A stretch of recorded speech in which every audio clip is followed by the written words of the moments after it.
I hope you are all well at your end. So, I'm Sophia Sond, the program manager at the tech platform. Basically, the session is on life mapping, resume, CV, and biodata. So, hi, Mr. Shubham, how are you? Hi, Sophia. I'm fine. Thanks for asking. How you doing? I'm just going well. Just sharing the screen. Sure.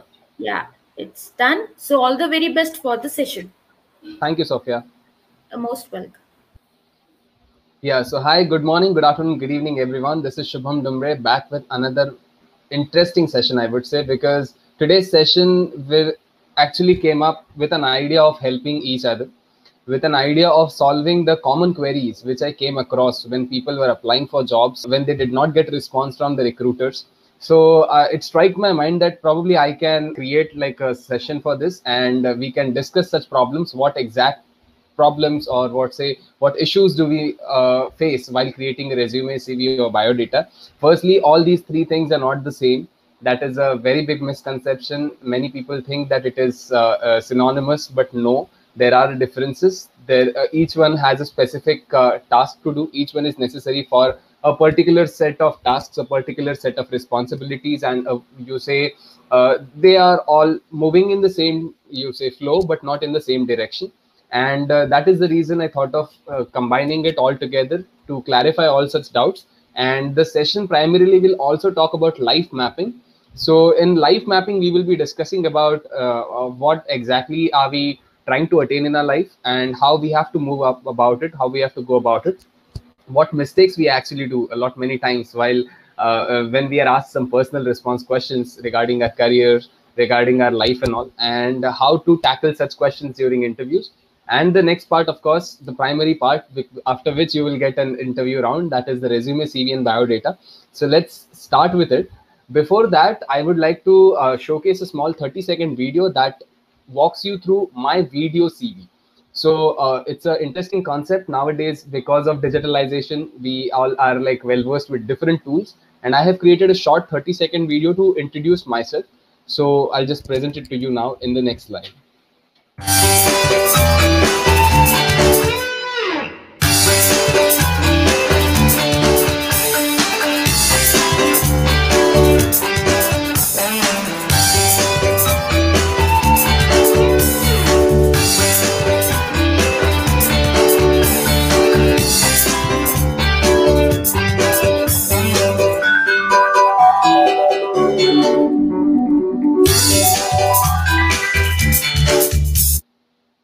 Okay, so now this gave you all a glimpse of what all I have done in just you say half a minute, and it actually worked out because it gave you visuals, it gave you some music, and you felt it that yeah, this guy has done something in his life.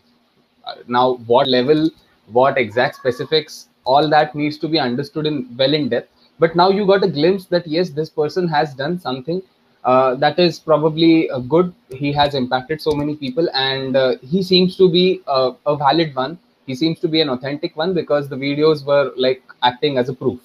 Major part why I showcased you that video was that nowadays video CVs are coming up. Many people and also many applications like LinkedIn and all are accepting video CVs, video introductions, and here you can present your achievements, what all tasks and what all work you have done in just fraction of seconds. And it actually works because it saves a lot of time for people to go through long CVs, resumes, biodatas, and come up with insights that actually would be benefiting them or not.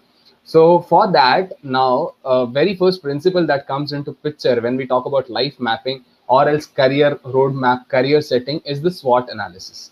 Now I know some of you have already heard this name during some career session or webinars and all, but let's try to deep dive into it. Let's try to understand what exactly is SWOT analysis. So SWOT is like S specifies strengths, W stands for weaknesses, O stands for opportunities, and T stands for threats. So strengths, every one of us has to have a good SWOT analysis done, because and a thorough SWOT analysis, I would say. It shouldn't be like just we did it for the sake of doing. Actually, we should carry out an exercise. We should note down our strengths, weaknesses, opportunities, and threats in case of applying for jobs, in case of looking for promotions, in case of going for some business ventures, entrepreneurial ventures and all.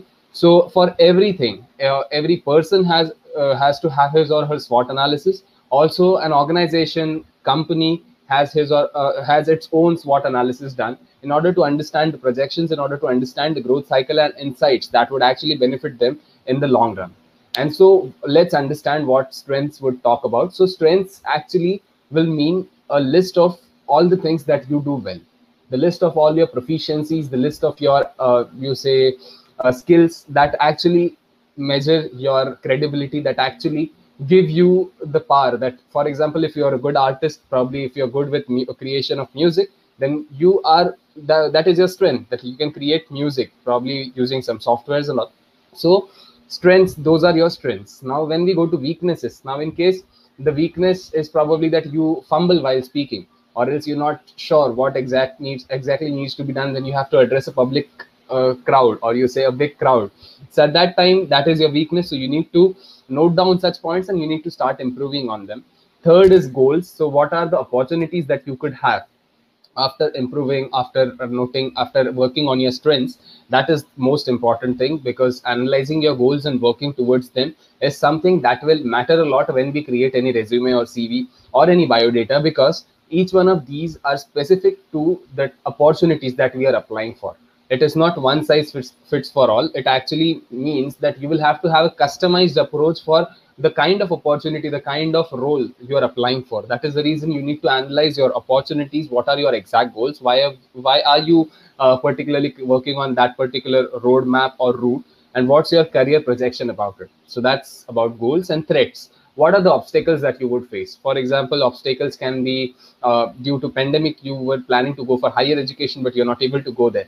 So the threat was pandemic, but now how will you overcome it? So a plan B needs to be ready in order to tackle such kind of threats. So probably you could go to some Indian, or you say local university, and get your masters or MBA done. So this is how you can tackle such obstacles, tackle such threats. So this is SWOT analysis, SWOT. S stands for strengths, W stands for weaknesses, O stands for opportunities, and T stands for threat. So this is very important before you go for creating your CV, resume, and biodata, because all these will matter when you write it. You will understand it why we have started with SWOT analysis today, because when you start writing your CV, many a times we go with the flow and we write too much about us. Many a times we make certain mistakes and we don't even consider feedbacks from people in order to rectify some parts, or you say sometimes it becomes a lot much of bragging about yourself. So in order to keep it on the ground, in order to keep it to the level, we need to firstly have our SWOT analysis done, and you are the best person to do it, no one else. So each one of us has to take this up as an activity and carry out our SWOT analysis in order to understand our strengths, weaknesses, opportunities, and threats. Moving on. Now, a good example in order to understand how SWOT actually works. So strengths. Now, if we consider about Earth, and for example, let's have a SWOT analysis for Earth, okay, and the planets in the universe. So strengths. Mercury is the closest planet to Sun and the smallest one. That is one strength. Okay, it is closest to Sun. Then weaknesses. Weaknesses is one weakness probably can be Jupiter is a gas giant and the biggest planet in the solar system. Now that is a weakness again. We are talking in terms of universe. It's a hypothetical example, but one strength I told you was like being the smallest one and closest to the Sun. Mercury is a good planet. That is one strength. But in case of Jupiter, it's like a gas giant. So it is probably considered as a weakness, because you say life cannot survive there as such, and it's difficult to live there. Then opportunities. Venus has a beautiful name and is the second planet from the Sun. So as you know, on Earth we have day and night. So similarly on Venus, with some you say different times and time zones, and you say different strokes for day and night, still Venus is close to Sun, and also we can try to survive there if possible. So researchers are working on it. But threat wise, if we see fourth planet, that is Mars, despite being red, Mars is actually a cold place full of iron oxide and dust. So now this is the threat. So this is one good example. I found it, so I thought of like adding it here. Here you see strengths, weaknesses, opportunities, and threats explained on a universe manner, in terms of a universe. But you can just make it specific to your own self strength and weakness, opportunities and threats. Moving on. The next part that we need to do before getting into resume, CV, and biodata is the STAR framework. Now, STAR is situation, task, action, and result. S stands for situation, which will introduce you to the situation. Like if you're applying for some technical role, so what kind of situations you would have? You would probably have a technical round, you would probably have a managerial round and all that stuff. So you have to introduce, you have to firstly understand the situations you would be into, and secondly, the person in front of you should understand your situation. A good example can be you come from a technical background, your projects and all are like resonating with the role, so the manager understands the situation that you can probably be in a better position on a senior role rather than going for a junior role. So understanding situations according to whatever the constraints are is very much necessary. So a context needs to be clear in terms of understanding any situation for that, for the STAR framework to work in. So situation is one part. Secondly, task. Now the task, where when you talk about your skills, when you talk about your experiences, you need to be very specific about what you are including, what expectations the company or the authorities had, and how you perform. So task is something that will define what tasks you were assigned and how you worked on your KRAs, what were your responsibilities, and how what was the approach that you the approach would actually come into the action part. So task will define what you have to attain. Action is how you attained it, what actions you took, how did you go about it, how did you solve the problems that came across your way. So that will be more on the action side. And what outcome it produced, what growth or what revenue you generated is something that will come into the result part. So end results of your action, of your situations, everything will come into the result part. That's about STAR framework. So here again, there are aspects to understand the STAR framework, that is behavioral, project related, and job related. Now in situation, we can say behavioral, paint a picture of a situation. We can probably just explain a situation by using names, numbers, and data. Then project related, describe project scope, challenges, Gantt charts, and all that stuff. That can be done with the challenges and all that stuff can be noted methodically and presented ahead. So that would be project related. And job related would be about your company's culture and services, team, and all that stuff. Like team, if you want to give a very good example to this, when you explain someone about any incident, that can be behavioral. When you talk about some project, in terms of technical aspects, in terms of managerial aspects, that would be project related. And job related would cover overall overview of the company. So you can probably visualize any company presentation for understanding what job related STAR framework situation would be. All right. Next is task. Now, what was the objective? So what was the task you were doing to achieve? Of course, everyone wants results, everyone wants positive outcomes. So that is the reason here you say the scope varies. It's like task needs to be done, or you say you need to accomplish something to get results. But for that, the scope widens or scope narrows down. So in behavioral, it is to attain positive outcome for that particular task. In project related to for that particular project, and in job related part, it comes to the role of the team, the action of the team, the total complete impact that the team has created or is aiming to create. Actions is chronological step-by-step review what happened and what you did. So like when we have if we have to reach to a certain point, for example, you have to go to Delhi from here, the very first step is you will have to check for the bookings. Then you'll have to go for you say the options. You'll have to firstly select whether you're going to go by a plane or by a roadways, how you plan to go there. Secondly, you'll have to check for your budget. Thirdly, you'll have to check whether the seats are available. Fourthly, you will have to go there, you will have to or probably book it online. So there are different steps involved. So all these step-by-step breaking, or you say all these step-by-step distribution of actions is necessary in behavioral.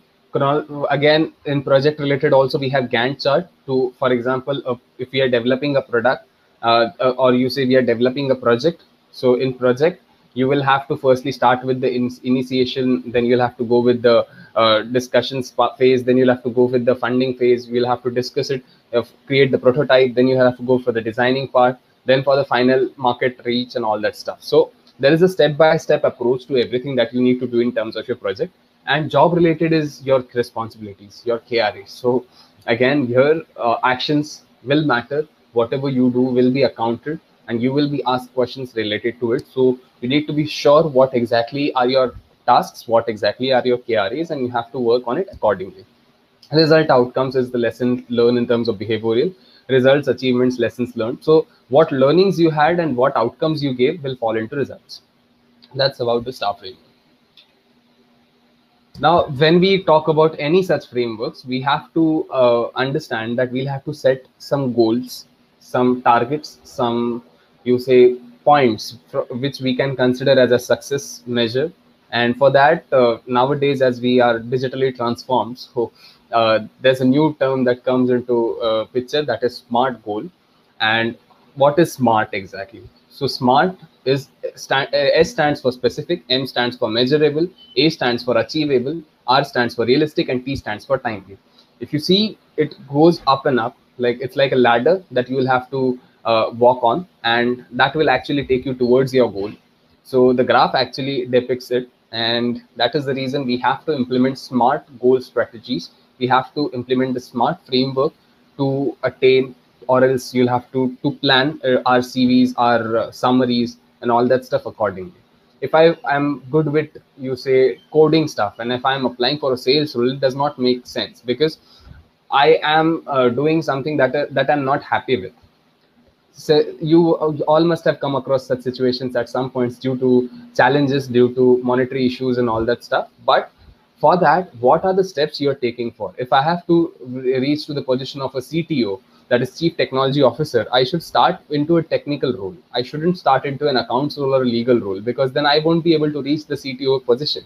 I'll have to start firstly be very specific. What's my niche? If I am good with coding, then I start with the development team as a junior developer. Then I go as then I work on it. I expand my skill sets. I work on different projects. I become a senior, probably in the development team. Then I become a manager in the development team. Then I become the associate, or probably vice president or something of that sort in the company for the technical role. And then finally, when I gain that necessary experience, when I show some results that are actually matching the criterion for being a CTO, only then I'll be able to reach that CTO position.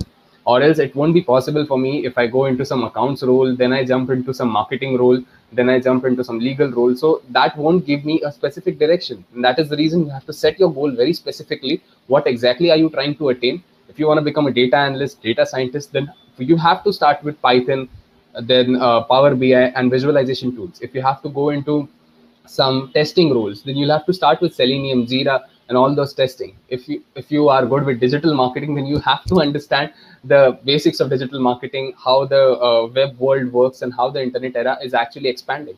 So in order to attain your goal, you'll have to be clear about what you are aiming after a point, like probably after 1 year, after 4 years, after 10 years, and all that stuff.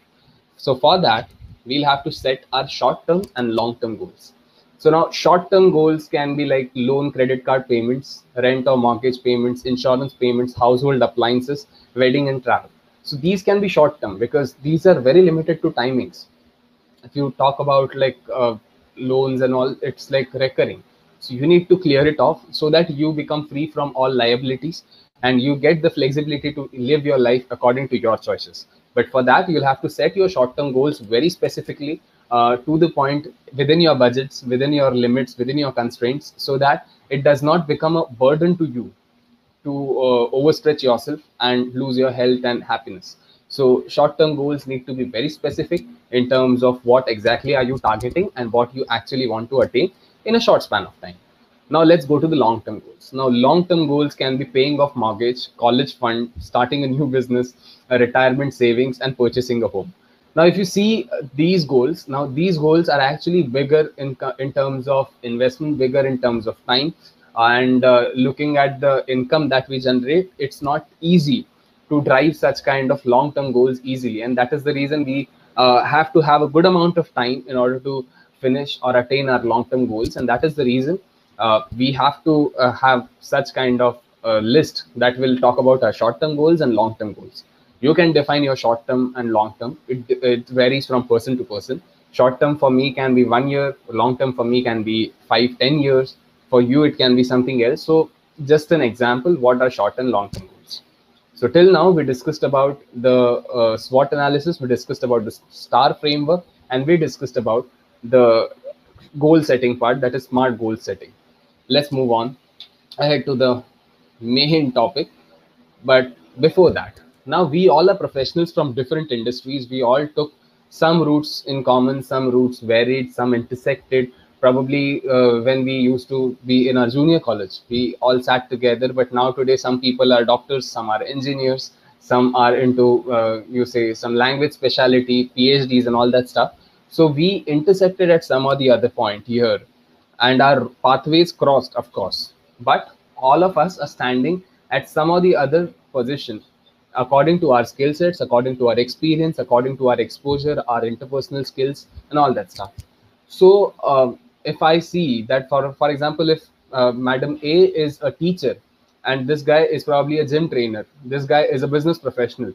So, not all their CVs are going to match. Everybody will have a different kind of resume, CV, and biodata, of course.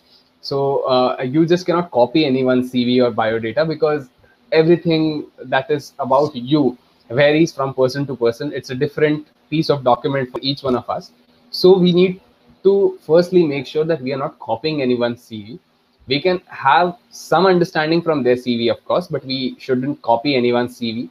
Secondly, bragging about your achievements is something that needs to be avoided. You need to be very honest in terms of explaining what you have done, what you have attained, because there can be background checks, there can be and you say regular reviews that actually happen in companies nowadays. And if you're not able to perform, then it will actually impact your overall presence in the company, your standing in the company. So you shouldn't lie about it. Whatever it is, you have to be honest. You have to write what it is about, and you should have necessary proofs to prove and validate what you are saying, what you are writing in on your CV, resume, and all that stuff. So two major points. Firstly, we don't have to copy anyone's CV, and secondly, we don't have to lie about anything. Whatever it is, mention it clearly so that it becomes easier for the person who is recruiting or understanding that you are honest. And loyalty and honesty is something that every company respects, and they will, if you are suitable for the role, they will definitely reach back to you. If you are not, it's a good thing, because what happens if it's not a best fit, it becomes difficult for both the company and the person who is trying to go for that job to sustain. So better, it becomes clear for both the ends to understand what exactly the person is trying to attain and what exactly the company or the organization is looking for. Now, the primary question which we all have come across a lot many times. So CV, biodata, resume. What are these things? Let's understand. Now we see different designs nowadays. There are different automated softwares which actually generate different varieties of CVs. If you see, one is like having some color scheme, other has a different pattern, third one has some graphics, fourth one can be like more visually aesthetic, fifth one talks about data and interests. So now, which one is the best one? The challenge is to identify which one actually suits your profile. And in order to clarify that, we'll have to firstly understand the basics of resume, CV, and biodata. And then we will discuss about which one actually fits your profile. So now resume or resume, it is spelled like that. And in French, it is a French word that actually means summary. So summary, as we know, it talks about what all we have done in our life and how it has been in a very precise manner. It shouldn't be too stretched. So generally a resume is preferred to be just one side of a page. It shouldn't be like two sides of a single page also. At times, if you're very experienced, then it is allowed to go for the second side of the page, but generally it is preferred if it stays in one single page, because resume, as you know, it's summary, and it needs to have the objective statement. What is your education? What are your skills? What's your work experience? What are your achievements that will be that actually resonate with the profile that you're applying for, or that match the criterion that they're looking for? And what are your professional associations or volunteer work? So these are the primary prerequisites or important pointers that are necessary in any resume. Apart from that, you can also include your accomplishments, if for example any awards and all. but in a very precise manner, in a summarized manner. It shouldn't be too long, because if you stretch it too much, then it does not remain a resume, then it becomes a CV. So resume, as I said, it will be limited to a single page, a single side. And if you are probably in the industry since less 10 20 years, 10 15 years, then you can probably go for the second side of the page, but it should be in a precise, it should be in a summarized manner. And in resume, we have different kinds of resumes now. That's one is chronological, second is functional, targeted, mini resume, combination, non-traditional. The one which I showcased you at the very start was a non-traditional one. Like, it talked about my accomplishments, it talked about me in a video format. So there's another way to create such resumes, is like you speak in front of a camera about what all you have done and all. I preferred it to keep it with music, because I analyzed that people generally don't like to listen. They like, if they like to listen, it's music. So I gave you a visual. Some people are visual, they like to see things. So I gave you some glimpse of what all I have done. Some people are auditory, they like to listen. So for such people who like to listen, suddenly when I started off with that music, you all were like, what is this? So that is auditory. And third part is, some people like to feel it, some people like to experience it. So that is kinesthetic. So auditory, visual, and kinesthetic, for all these three people, video resumes work a lot these days. And it will not work in all the cases, but it works. I have analyzed it and it has worked for me. You can try it out, but it shouldn't be too lengthy, because the person in front, the person who is actually going to be a recruiter, does not have that much amount of bandwidth to go through all your video CVs and all that stuff. But you can have a short addition, like it makes you stand out from the crowd. So video resume can be tried. Chronological is like, in chronology, one thing I'll have to highlight, I would like to highlight here, is that you have to go anti-chronologically. Like, the most recent one will come up on the top, and then the preceding one, then the preceding one, and the first one. Why is this so?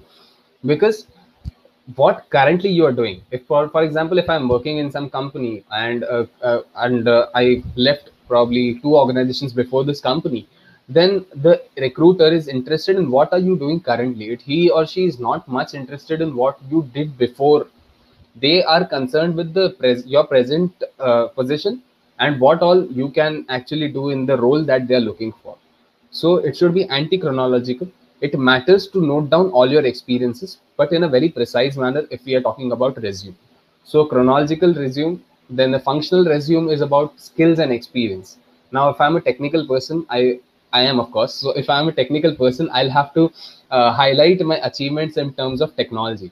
If I talk about my hobbies and all in that resume, it is okay, but it should be limited. It shouldn't be too much, because we have to mostly talk about our tech. If I'm applying for a digital marketing role, for example, I'll have to talk about my certifications, the tag manager certifications, analytics certifications, and all that stuff, because I am focusing on that particular job role, and what all function I'm targeting. It should match with my resume. So that is the functional resume. Third is targeted, tailored to a specific job. Now, this is very important. At the very start, I mentioned that it's a resume, CV, or biodata is not like one fit for all, one size fits for all. We'll have to have a targeted approach, customized approach for each one of them. And that is the reason, whenever you are trying to apply for any opportunity, job role, or internship, for example. So what you need to do, you need to ask the person, recruiter, that kindly provide me with a job description. In recruitment language, we call it JD. So kindly provide me with the job description. Once you get the job description, just read it carefully. For example, the role is for a digital marketing manager. So now digital marketing manager will have to go through campaigns. He will have to understand the budgets for the campaigns. He will have to understand what exactly analytics mean, how they should target some specific zones and all that stuff. So now I got that they need some managerial aspect. They need me the understanding for budgets. They need me to understand social media, and yes, some other responsibilities. Now, when I got gist of all these, now when I'll be creating my resume, I'll be highlighting my points, whatever work I have done, and my competencies in such a manner that these all requirements are fulfilled. For example, if I talk about social media presence, I can talk about like I have generated some sort of revenue, or have got some amount of followers on my previous organization's official handles and all that stuff. If I talk about budgets, then I can talk about the different campaigns that I have run and what was the target growth rate, what was the click rate, and all that stuff. So here I am giving the metrics to understand and make out that yes, this person is a good fit for this particular role, and we can actually go ahead with the interview process. So on your resume, you need to talk with numbers. You need to quantify your achievements. It shouldn't be like just very vague. It should be specific to the job. And for every role, if you're going for any IT role, you'll have to be sure that you give your metrics in terms of the information technology tasks that you did. If you're going for any accounts role, you'll have to be sure about what all things you have done in terms of your accounts. So you need to make sure that you give relevant proofs, relevant references to the recruiter to understand that you have done this work, and the impact that you have created is positive. It's affirmative. Next is mini resume. Nowadays, some people don't like to keep it like a A4 size sheet resume. So sometimes just a card resume or a note resume. It's hardly you say some points that are noted, and it's to the point. It's very brief. It's like a note, you can call it, and a combination. Now many people prefer using a combination resume because combination resume has both chronological and functional abilities, skill sets. So it blends both the forms, and it works actually for like highlighting both the things like chronology of your work and what all functions you were into. So a combination resume is the another type. And last one is non-traditional, which we have already discussed. Moving on. Second part is curriculum vitae, CV. So curriculum vitae or CV is a Latin word, and it stands for course of life. So what all you did in your life since your inception, since your professional inception, I would be specific to it. So is all noted in the CV. And here in your CV, you can note your education, skills, work experience, achievements, awards, special honors, certifications, scholarships, research projects, publications, professional references, hobbies, and interests. So now, if you just think about it, resume was just like a summary. It did not have all these pointers into it. But here I'm able to talk about my research projects. I'm able to talk about my publications, professional references, hobbies, and all that stuff. So a CV will not fit into one page. It will go to probably a couple of pages or more than that. And CV is like a detailed description, or you say a more detailed approach to a resume, which is specific to some academic roles, mostly for research based roles. If we talk about a resume in corporate jobs and all, resume is something that is preferred because they need to just have a summary of what all you have done. But if you're going for any higher education or probably a position which demands your in-depth expertise details for academic positions, research positions, all that stuff, a CV is preferred. And here you can note all your achievements, skill sets, honors, awards, professional references, interests, publications, your patents, if you have all that stuff here in the CV. So that was about CV. And third is biodata. Now, biodata is biographical data. This is not any Latin or you say Greek word or French word. It is an English word. It's biographical data. And here, biodata, if you see, the constraints which we did not even include in our CV and resume come into picture. Very first is date of birth.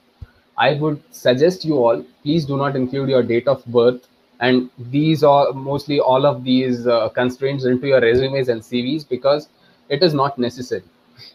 Okay, so it is not required to include date of birth, gender, race, religion, nationality, photograph, and all that stuff in your CVs and resumes. In terms of biodata, you will have to, of course.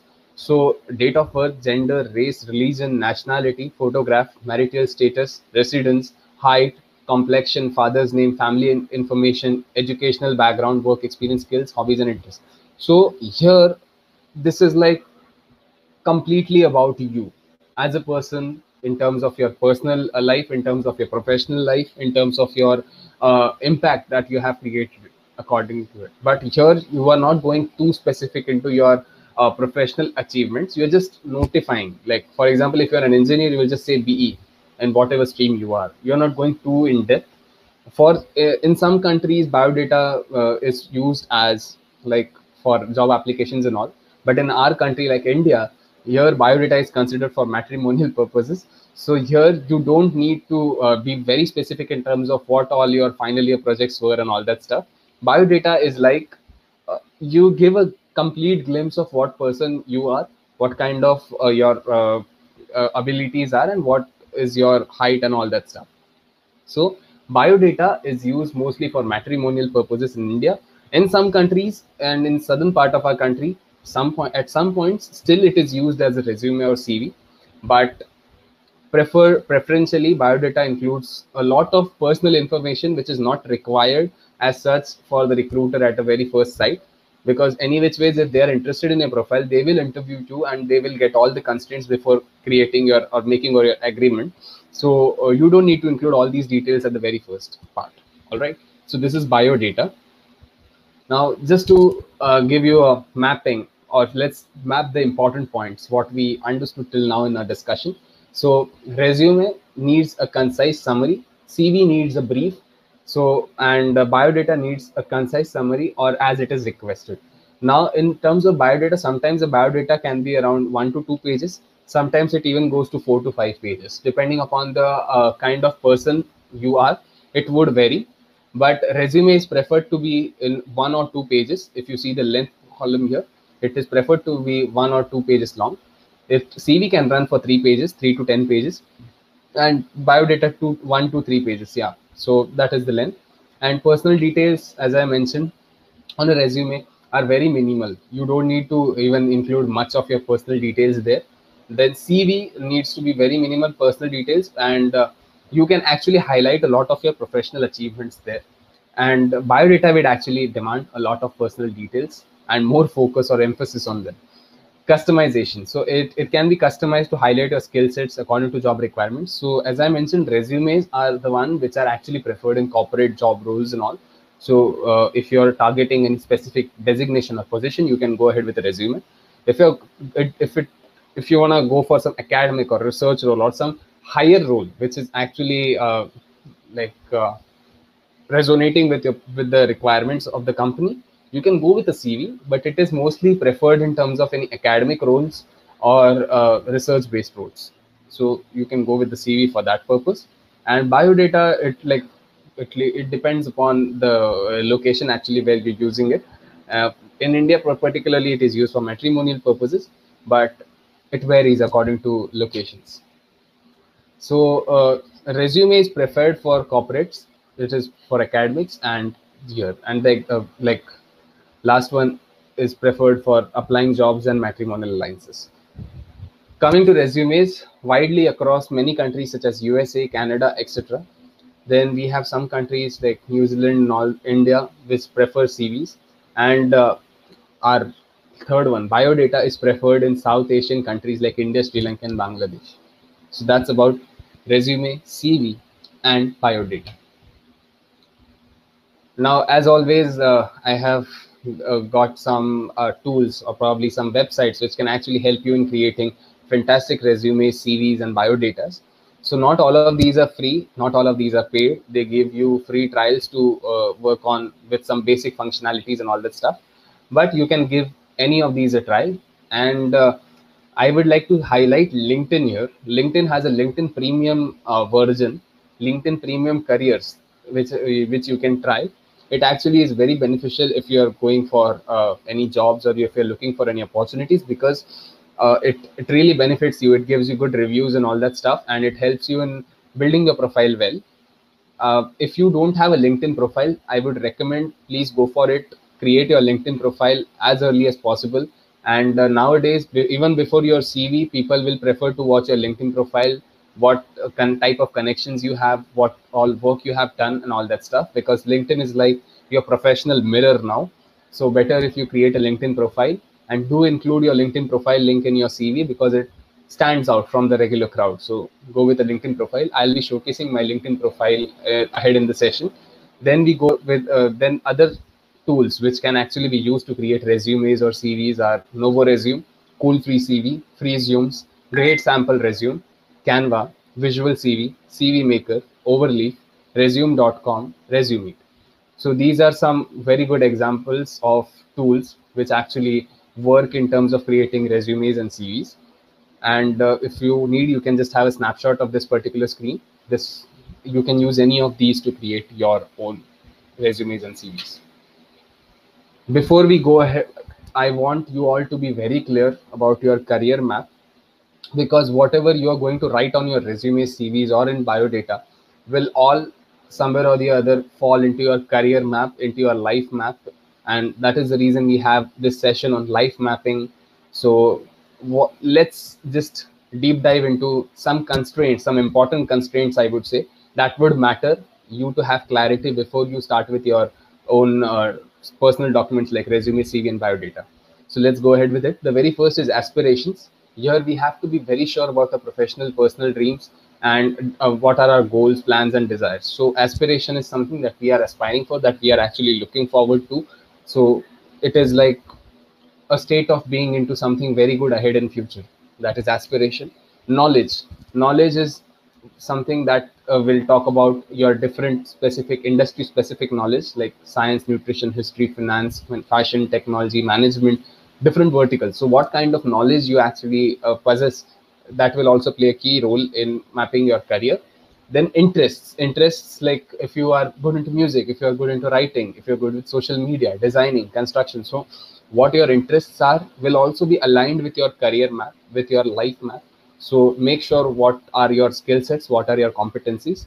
Opportunities, now if you get jobs, if you get internships, work experience, you say project experiences, all that will actually stand into your opportunities section, and that will also define what kind of career you're going to have in your long run.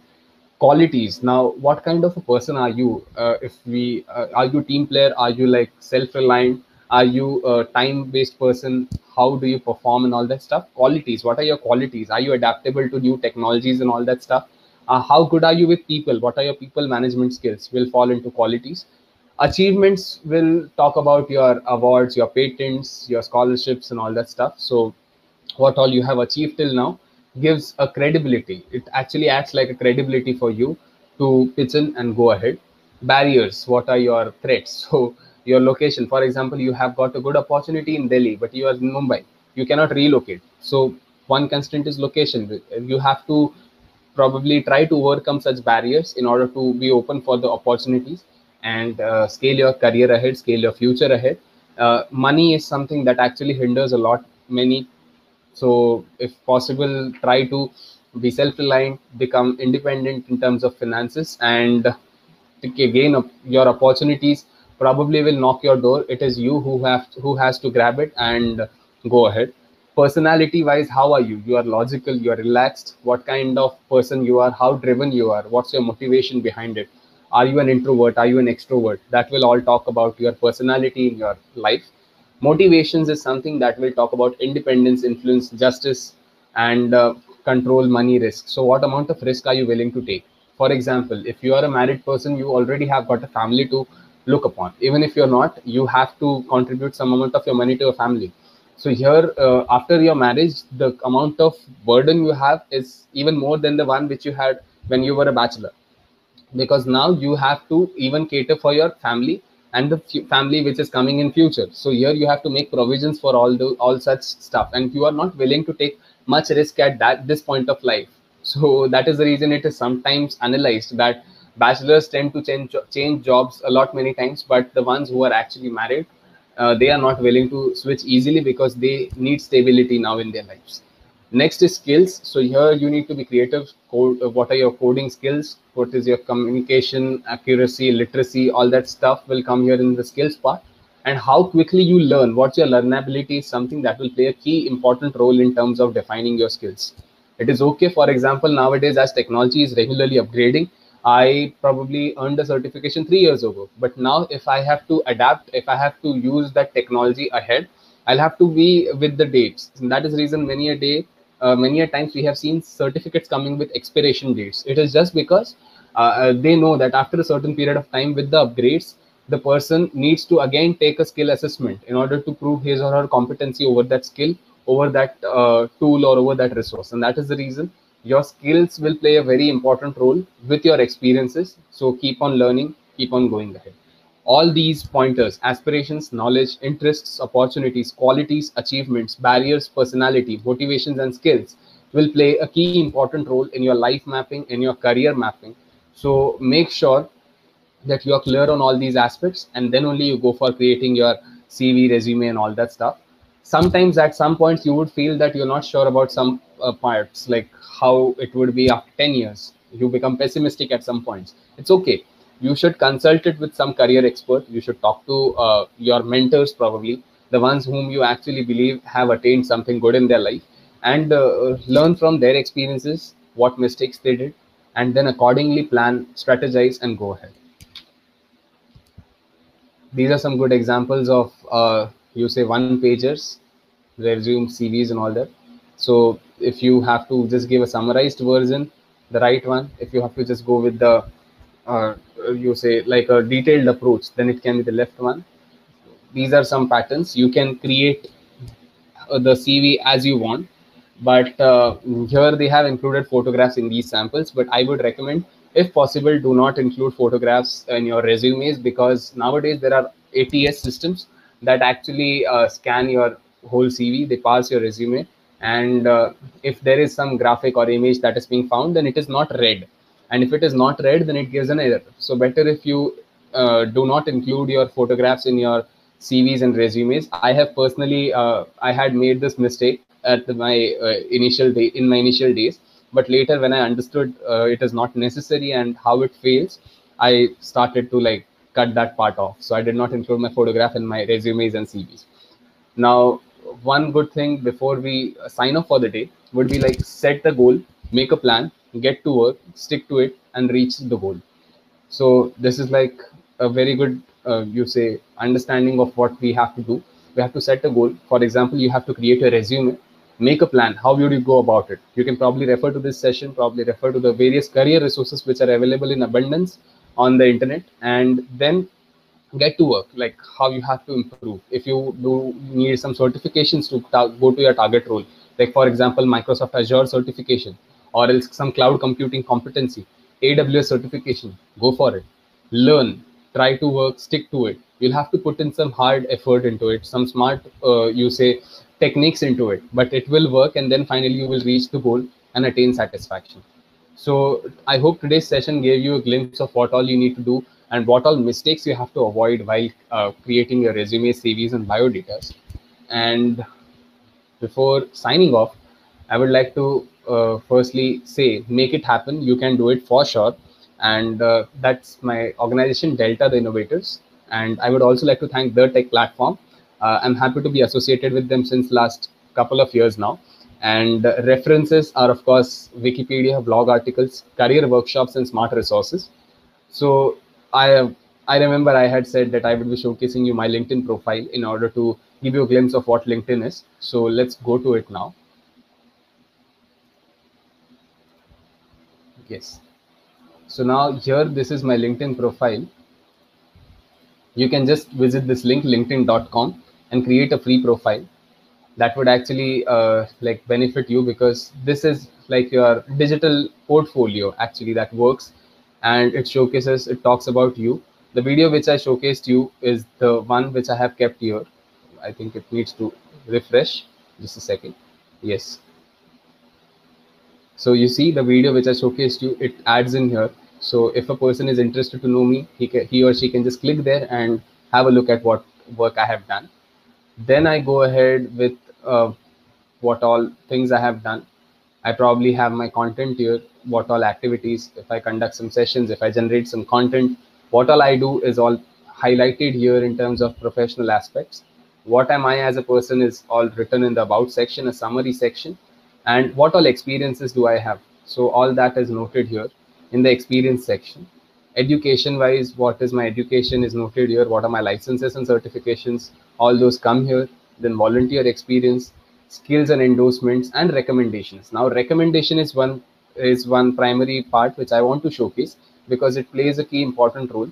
Whenever a person, probably someone amongst you is coming to my profile, he or she wants to know how you are as a person, how are you as a team leader, or how are you as a team player. So here recommendations would play an important role. If you have worked with some you say colleagues or someone who has worked with you on projects or different tasks. So you can ask them to recommend you. If they're really willing to, because your work was impactful, they will. And even you can recommend people if they have done something good in their professional life, in their careers. It shouldn't be a friendly recommendation, it's a suggestion. I always ask them to highlight your competencies, what all you did. So whatever it was, if your public speaking skills are good, they will highlight your public speaking skills. Whatever part you were together, or what all they learned from you, what all you learned from them, can be highlighted in the recommendation section. And it is not necessary that you will get a recommendation from everyone. You get an option to ask for a recommendation, but it works. Like when you have people talking about your work, your competencies, it makes you stand out from the crowd. So recommendations is something that can, again, you can ask people to recommend you if you have really created such kind of impact while working with them. All right. And accomplishments and languages is something that can be shown in. So LinkedIn profile is like one addition. Here you can also include the links of what all work you have done. As I said, credibility and authenticity is something that is very necessary in the digital world. So you can include relevant links, and that would actually showcase that yes, whatever this guy has noted on his or her CV or resume is something that is actually authentic, that is true.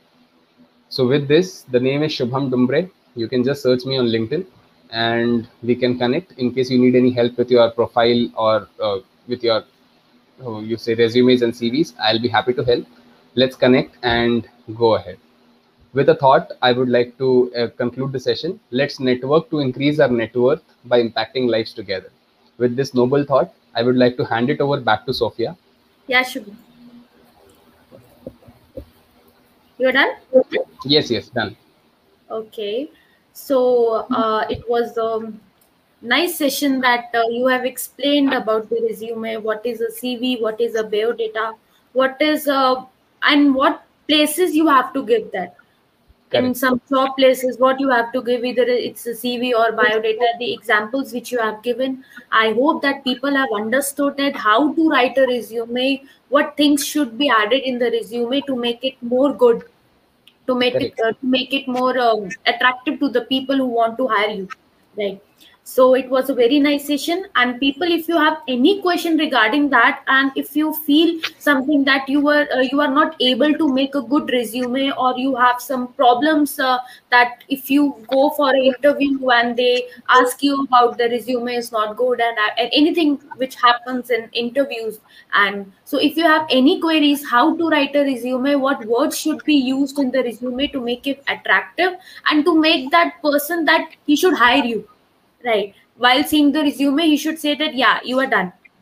So that's the main part. So if you have any queries, any questions right now or after seeing this video or any time in your life, if you have any questions, please ask us. So all the very best. So please like, share and subscribe so that other people get the opportunity to know how to write a resume. So Shubham, you want to add something at the end of the session? Yes, just make sure you are clear about that fact that a CV, resume, and biodata are different documents, and they're very specific to what you are creating for. So make sure you are very clear about what you have to include. Do not lie in your resume, and do not copy anyone's resume, CV, or biodata. That's one thing. All right. Okay, so that's the end of the session. And if you have any queries, any questions, any information which you want regarding this, please reach us. Yes. Goodbye, everyone, for now. Goodbye, everyone. Thank you. Thank you so much.